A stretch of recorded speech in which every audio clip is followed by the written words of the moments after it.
আপনারা দেখছেন বিশ্ববঙ্গ চ্যানেল, মানুষের সাথে মানুষের কাছে। সঙ্গে থাকুন, দেখতে থাকুন বিশ্ববঙ্গ চ্যানেল। সাবস্ক্রাইব করতে অবশ্যই ভুলবেন না। নমস্কার, বিশ্ববঙ্গ চ্যানেলে আপনাদের স্বাগত। গত যে সংসদ ভোট হয়েছে 7 দফায়, 19শে এপ্রিল থেকে শুরু করে নিয়ে 1 জুন অবধি, সেই সমস্ত যে জায়গাগুলো থেকে প্রার্থীরা দাঁড়িয়েছিল তৃণমূল, বিজেপি, কংগ্রেস, সিপিএম, নির্দল। আমরা সম্ভাব্য ফলাফল আপনাদের সামনে আমরা তুলে ধরছি। কোচবিহার থেকে দাঁড়িয়েছিল তৃণমূল কংগ্রেসের জগদীশ বা সোনিয়া, বিজেপি থেকে দাঁড়িয়েছে নিশীথ প্রামাণিক, আর ইন্ডিয়ান ন্যাশনাল কংগ্রেসের থেকে দাঁড়িয়েছে প্রিয়া রায়চৌধুরী। আমরা এখানে বিজয়ী হিসাবে নিশীথ প্রামাণিককে ধরছি। আলিপুরদুয়ারে আমরা দুজন প্রার্থী পেয়েছি, প্রকাশিক ব্রাইক এবং মনোজ টিকা। এদের দুজনের মধ্যে থেকে আমরা বেছে নিচ্ছি মনোজ টিকাকে। জলপাইগুড়ি থেকে আমাদের যে 3 জন আছে, নির্মল চন্দ্র রায়, জয়ন্ত রায় এবং দেবরাজ বর্মন। আমরা এখানে তৃণমূল কংগ্রেসের নির্মল চন্দ্র রায়কে আমরা বেছে নিচ্ছি। দার্জিলিং থেকে যে ভোট হয়েছিল, সেই ভোটে যে প্রার্থী 3 জন ছিল, একজন হচ্ছে গোপাল লামা, রাজু বিস্তা আর মুনিং তামাং। ইনি ছিলেন ইন্ডিয়ান ন্যাশনাল কংগ্রেসের। আমরা এখানে বিজেপি রাজু বিস্তাকে জয়ের জন্য এগিয়ে রাখছি। রায়গঞ্জ থেকে কৃষ্ণ কল্যাণী, কার্তিক পাল এবং আলী ইমরান ইন্ডিয়ান ন্যাশনাল কংগ্রেসের। এর মধ্যে আমরা তৃণমূল কংগ্রেসের কৃষ্ণ কল্যাণীকে এগিয়ে রাখছি। বালুরঘাট থেকে যে 2 জন হেভিওয়েট প্রার্থী দাঁড়িয়েছিলেন, তাদের মধ্যে প্রচণ্ড লড়াই হবে, কিন্তু শেষ হাসি আসবে বিজেপির রাজ্য সভাপতি সুকান্ত মজুমদার। অ্যাডভান্টেজ আপনারা নিশ্চয়ই জানেন যে রাজ্য সভাপতি আছে, কিন্তু কেউ কারোর থেকে এক অংশ কম নেই। এদিকে বিপ্লব মিত্র, অর্থাৎ সকলের প্রিয় হারমিত্রিও কিন্তু একজন পপুলার একজন রাজনীতিবিদ, যিনি বহু বছর ধরে রাজনীতি করে চলেছেন। কিন্তু এখানে আমরা এগিয়ে রাখছি সুকান্ত মজুমদার। চলে যাচ্ছি মালদা উত্তরে, যেখানে মালদা উত্তরে যে 3 জন প্রার্থী আছে, প্রসূন ব্যানার্জি, খগেন মুর্মু এবং মহাত্ম আলম। মূলত আমরা এগিয়ে রাখছি খগেন মুর্মুকে। মালদা দক্ষিণে শাহনাজ আলী রায়হান, শিরূপা মিত্র চৌধুরী এবং ঈশা খান চৌধুরী। আমরা এগিয়ে রাখছি জোট প্রার্থী ঈশা খান চৌধুরীকে।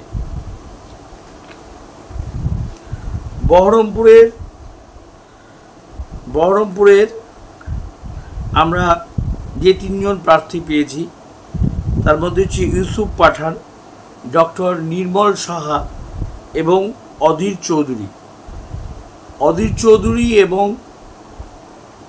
তৃণমূল কংগ্রেসের ইউসুফ পাঠানের মধ্যে লড়াইটা অনেকটা ভালো জায়গায় দাঁড়াবে, কারণ ইউসুফ পাঠান মুসলিম কমিউনিটির একজন মানুষ এবং তিনি একজন ইন্টারন্যাশনাল ক্রিকেটার। কিন্তু অধীর চৌধুরী রাজনীতির দিক থেকে এই বহরমপুরে অনেকটাই এগিয়ে ছিলেন। কিন্তু এই ভোটে আমরা দুজনকেই সমানভাবে দেখে আমরা একটা সিদ্ধান্ত এসেছি যে অধীর চৌধুরীকেই আমরা এগিয়ে রাখছি, যেহেতু রাজনীতির লোক। আমরা সমভাবে ইউসুফ পাঠানকেও রেখেছিলাম, কিন্তু ইউসুফ পাঠান রাজনীতির লোক না, খেলাধুলার লোক। কিন্তু রাজনীতির লোক হিসেবে আমরা বেছে নিয়েছি, বা সাধারণ মানুষের যেটা ধারণা বা সাধারণ মানুষ যেটা বলেছে যে অধীর চৌধুরী ইউসুফ পাঠানের থেকে ভালো, কারণ এটাই অধীর চৌধুরী ওখানকার ভূমিপুত্র। এটা একটা অ্যাডভান্টেজ থেকে গেছে অধীর চৌধুরীর। আমরা চলে যাব কৃষ্ণনগরে। কৃষ্ণনগরে অবশ্যই যে প্রার্থী বিজেপির প্রার্থী অমৃতা রায়, ওখানকার রাজবাড়ির একজন প্রার্থী, কিন্তু আমরা এগিয়ে রাখছি তৃণমূল কংগ্রেসের মহুয়া মিত্রকে আমরা এখানে এগিয়ে রাখছি। রানাঘাটের যে তিনজন আছে, মুকুটমণি অধিকারী, জগন্নাথ সরকার এবং অলোকেশ দাস, এর মধ্যে আমরা আগের বারে যিনি জয়ী প্রার্থী ছিলেন জগন্নাথ সরকার, তাকেই এগিয়ে রাখছি। আমরা বর্ধমান পূর্বে যে তিনজন আছে, ডক্টর শর্মিলা সরকার তৃণমূল কংগ্রেসের, বিজেপি থেকে দাঁড়িয়েছে অসীম সরকার গায়ক এবং নীরব খান দাঁড়িয়েছেন। এর মধ্যে আমরা এগিয়ে রাখছি অসীম সরকারকে। অসীম সরকার তিনি প্রাক্তন বিধায়ক হয়েছিলেন এবং তিনি জনপ্রিয়তাও আছে। প্রচণ্ড লড়াই হবে ডক্টর শর্মিলা সরকারের সঙ্গে, অর্থাৎ যেটাকে আপনারা ময়দানের ভাষায় বলতে পারেন ডার্বির মতো একটা ম্যাচ হতে পারে, কিন্তু সেই ম্যাচে শেষ বলটার শেষ টাচটা দিয়ে দেবে অসীম সরকার। এটা আমাদের ধারণা, আপনারা কেউ মনে করে নেবেন না যে এটাই শেষ ফলাফল, এটাই সম্ভাব্য ফলাফল একদম হবেই। এটা আমাদের আর সাধারণ মানুষের একটা মূলত একটা আলোচনার ভিত্তিতে এই ফর্মে আমরা এসছি যে এখানে আমরা এগিয়ে রাখতে পারি অসীম সরকারকে। এবার বর্ধমান ও দুর্গাপুর, কীর্তি আজাদ আপনারা সবাই জানেন, তিনি অনেকগুলো বছর কাটিয়ে দিয়েছে এবং তিনি প্রাক্তন রাজ্য সভাপতিও ছিলেন, সেই দিকে একটা ভার থেকেই যায়। কিন্তু কীর্তি আজাদও ছেড়ে দেবার প্রার্থ নয়। কীর্তি আজাদ আরেকদিকে রয়েছে সুকৃতি ঘোষাল, ত্রিমুখী লড়াই বলতে পারেন এখানে, তবে সিপিএমের সুকৃতি ঘোষালও কোনো অংশে কারোর থেকে কম নয়, তিনিও লড়াইয়ের ময়দানে আছে। কিন্তু দুজনের থেকে কীর্তি আজাদ এবং সুকৃতি ঘোষালের থেকে আমরা এগিয়ে রাখছি মাননীয় দিলীপ ঘোষকে। এবার আমরা চলে যাব আসানসোলে যে দুজন প্রার্থী আছেন, একজন হলো সত্যগণ সিনহা আর একজন হচ্ছে আলু আলিয়া যিনি প্রার্থী আছেন, কারণ তিনি জেতা প্রার্থী অনেকবারই রাজনৈতিক একজন ব্যক্তিত্ব। সত্যগণ সিনহাও সেরকম, তিনি বহুদিন বিজেপিতে করেছেন এবং তৃণমূলে এসেও তিনি একবার সাংসদ হিসাবে ছিলেন, এবছর তিনি আবার সাংসদ হিসাবে পেয়েছেন। আমরা এখানে আসানসোলের সাংসদদের জন্য এগিয়ে রাখছি সত্যগণ সিনহাকে। এবার আমরা চলে যাব বোলপুরে যে তিনজন প্রার্থী আছে, অসিত কুমার মাল, প্রিয়া সাহা এবং শ্যামলী প্রধান, এখানে আমরা এগিয়ে রাখছি পোরখাওয়া রাজনীতি মানুষ অসিত কুমার মালকে। এবার আমরা চলে যাব বীরভূমে রয়েছেন তৃণমূল কংগ্রেসের শতাব্দী রায়। আপনারা নিশ্চয়ই জানেন যে গতবারে শতাব্দী রায় ছিলেন জয়ী প্রার্থী হিসাবে এবং নতুন একজন প্রার্থী দিয়েছে এবং মিল্টন রশিদ এবং তিনজন একজন প্রার্থী দিচ্ছে। দেবাশিস ধর ছিলেন, কিন্তু কোনো কারণবশত তিনি যে ভোটের লড়াই, সেই ভোটের লড়াই লড়তে পারেনি, তার জায়গায় আরেকজনকে দেওয়া হয়েছে। আমরা এই জায়গাতে শতাব্দী রায়কে আমরা এগিয়ে রাখছি। এবার আমরা চলে যাচ্ছি বনগাঁয় যে তিনজন আছে তার মধ্যে রয়েছেন বিশ্বজিৎ দাস, শান্তনু ঠাকুর, এই দুজনেই রয়েছে। আমরা এখন অবধি এটাই দেখতে পাচ্ছি। আমরা এগিয়ে রাখছি শান্তনু ঠাকুরকে, মথুয়া ঘরের ছেলে, মথুয়া ঘরের সন্তান, এবং যেটা আপনারা জানেন যে ঠাকুরনগরের যে বড় মার বাড়ি আছে সেই বড়মার বাড়িতে যে মতুয়া সম্প্রদায়ের মানুষ আছেন, যারা হরিচাঁদ এবং গুরুচাঁদের দীক্ষিত, তারা একটা শ্রেণীর মানুষ, তারা শান্তনু ঠাকুরকে মেনে নিয়েছে এবং তার সঙ্গে রয়েছেন।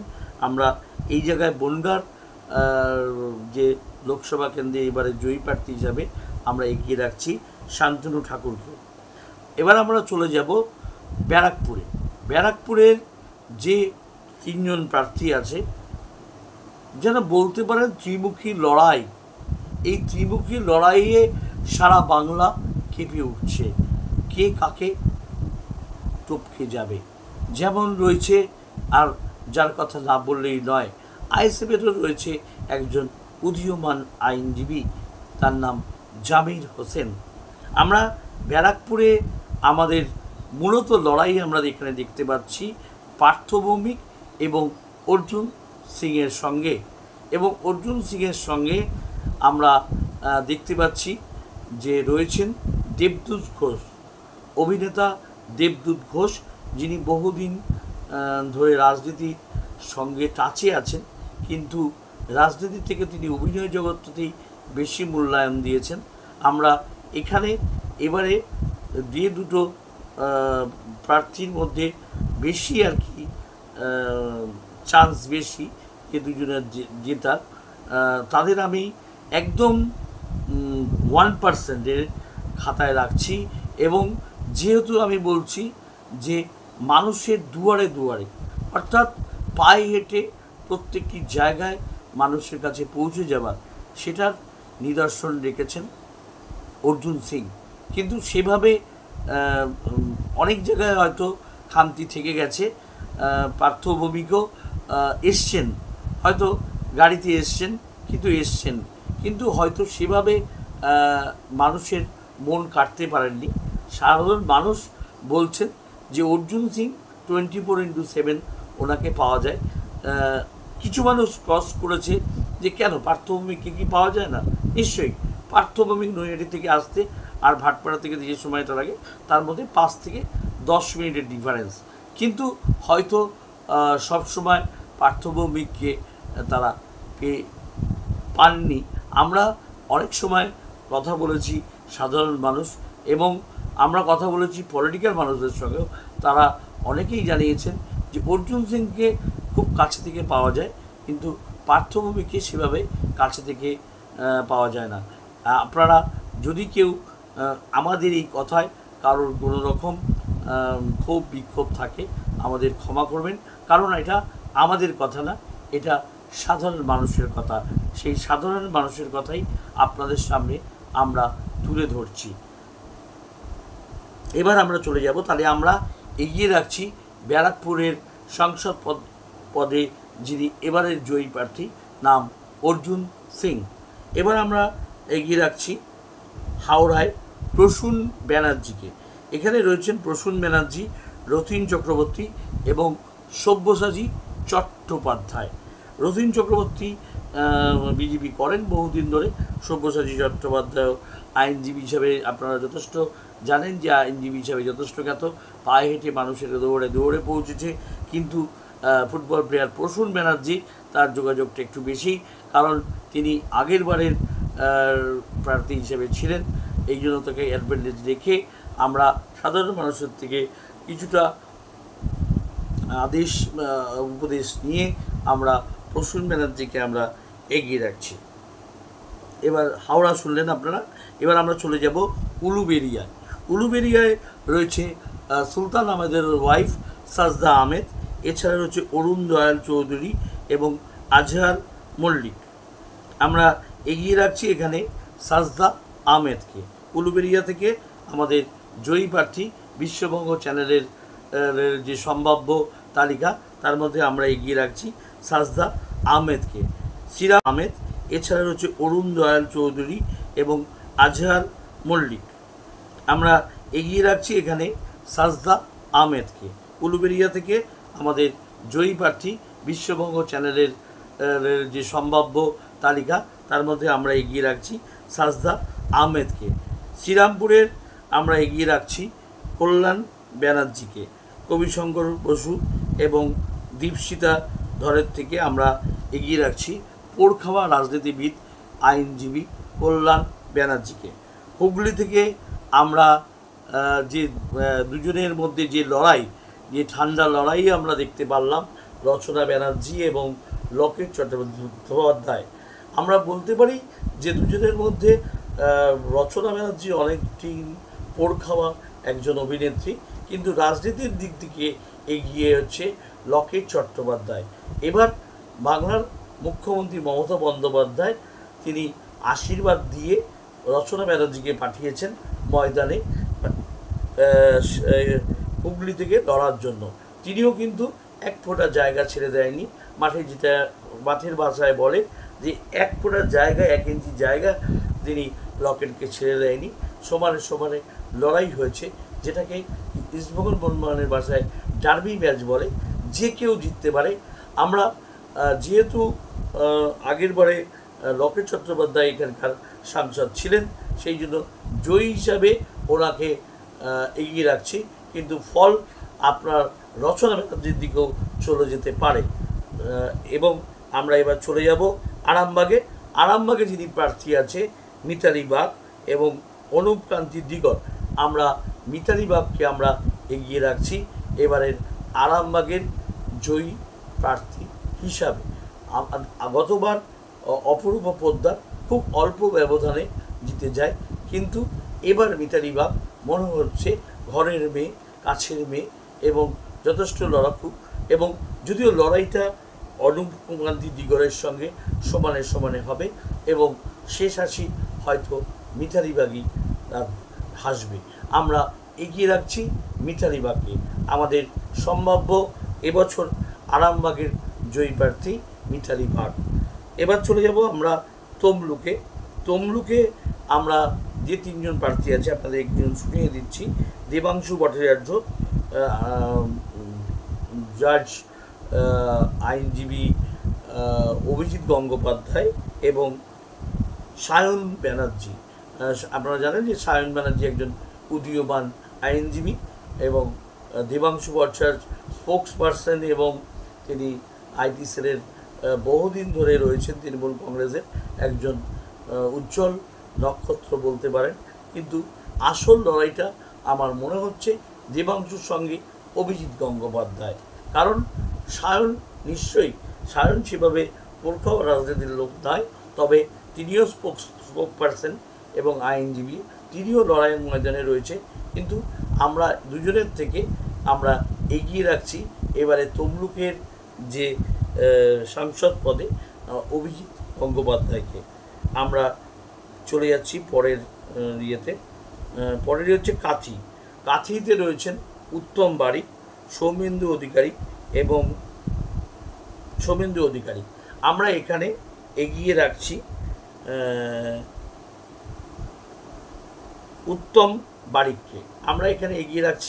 উত্তম বারিককে।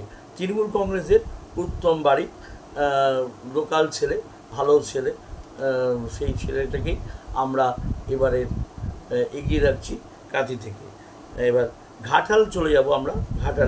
ঘাটালে একটা হেভিওয়েট লড়াই চলছে, আপনারা জানেন, 2 হিরোর লড়াই, এবং সঙ্গে রয়েছে পাপিয়া চৌধুরী সিপিআইএমের, দেব অর্থাৎ দীপক অধিকারী এবং হিরণ চট্টোপাধ্যায়ের মধ্যে একটা সাংঘাতিক লড়াই রয়েছে যে এবারের সিংহাসন কে ছিনিয়ে নেবে ঘাটালের, কিন্তু শেষ হাসি কে হাসবে।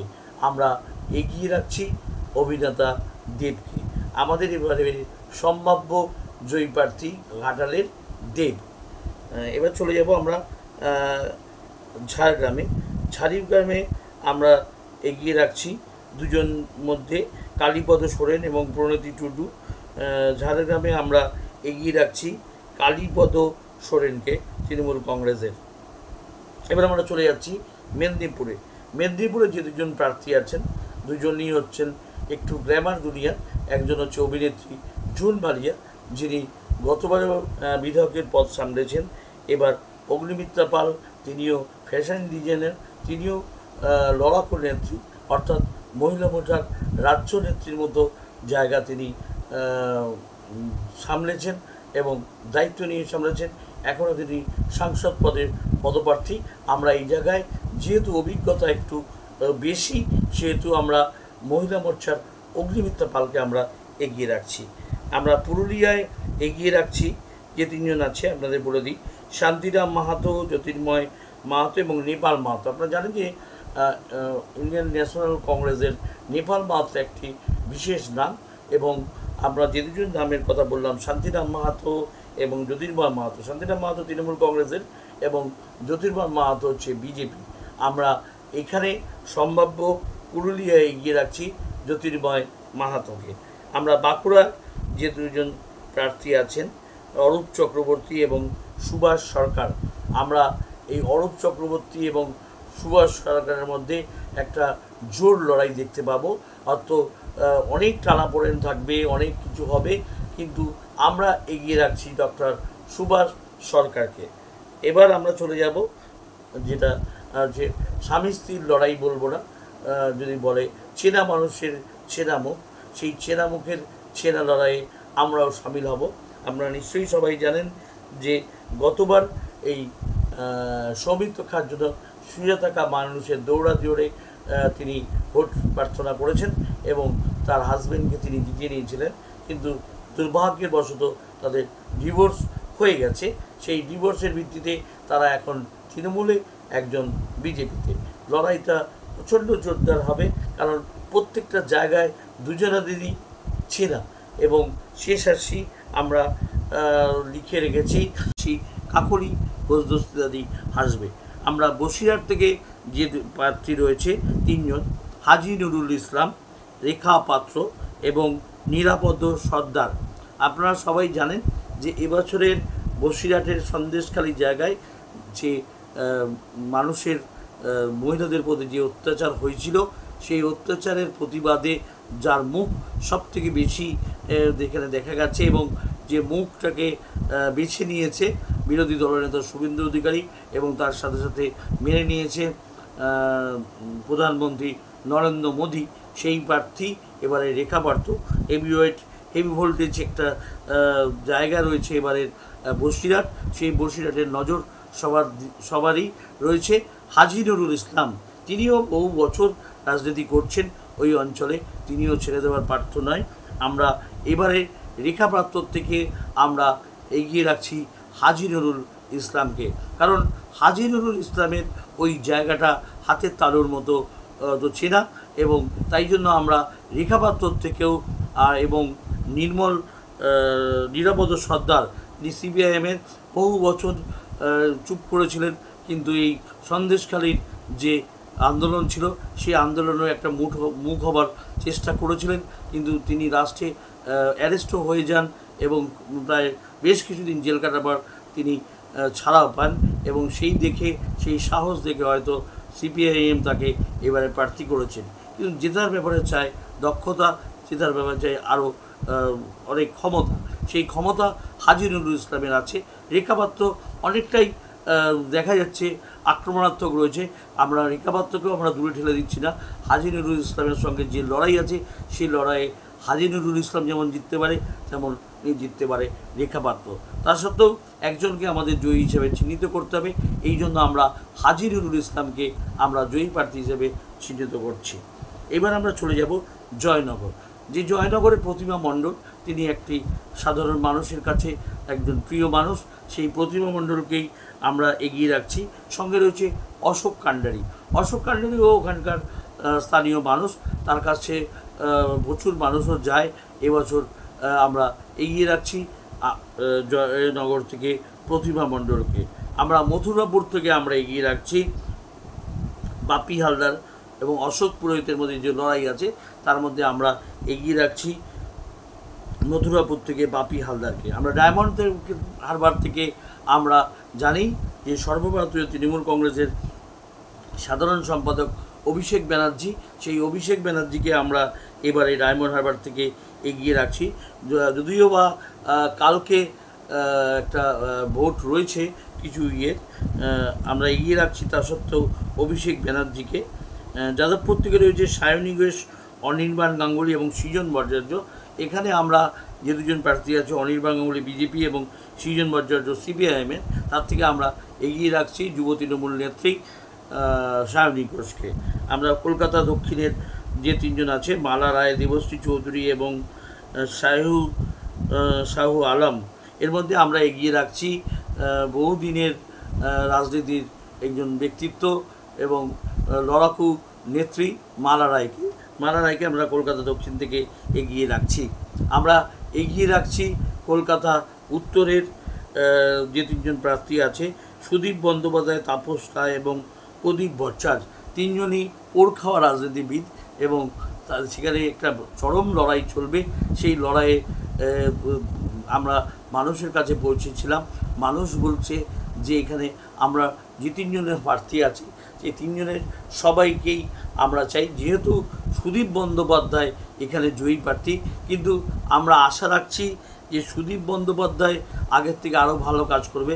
আমরা শুনলাম যে সুদীপ বন্দ্যোপাধ্যায়কে যে কারণ আমরা এগিয়ে রাখছি, কিন্তু সুদীপ বন্দ্যোপাধ্যায় এবং তাপস রায় যে নতুন যিনি এসছেন তৃণমূল কংগ্রেস থেকে, তিনি বিজেপিতে গেছেন, তিনি কতটা সংগঠন করতে পেরেছে সেটার জন্য আমাদের নিজেদের তরফ থেকে এবং সাধারণ মানুষের তরফ থেকেও একটা আমরা মতামত নিয়েছিলাম যে কতটা তিনি সংগঠন করতে পারবেন বা কতটা সংগঠনে জোর দিয়েছেন, সেটার কথা মাথায় রেখে আমরা এটাই নির্ধারিত করেছি।